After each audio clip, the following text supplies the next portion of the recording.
धान की खरीदारी के मसले पर तेलंगाना के साथ मरकज के नामुनासिब रवैये के खिलाफ टीआरएस सरबराह व वजीर आला चंद्रशेखर राव की जानिब से 11 अप्रैल को कौमी दारुल हुकूमत नई दिल्ली में बड़े पैमाने पर धरना दिया जाएगा। इस धरने से पहले टीआरएस के रुकने कानून साज काउंसिल के कविता ने कहा कि उनकी पार्टी धान की खरीदारी के मामले में तेलंगाना के साथ नामुनासिब रवैये की रोशनी में तेलंगाना के मफादात के तहफ़्फ़ुज़ के लिए तैयार है।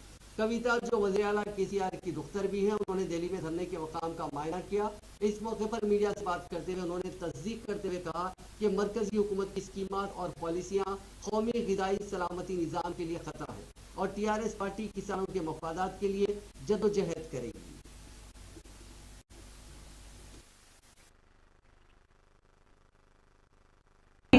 टीआरएस की पूरे पार्टी के नेता मंडल से लेके एमपी तक सारे नेता यहाँ पे मौजूद होंगे। कल के दिन प्रोटेस्ट होगा, यहाँ भारी तादाद में हमारे तेलंगाना से सारे पार्टी के नेता यहाँ पे आएंगे।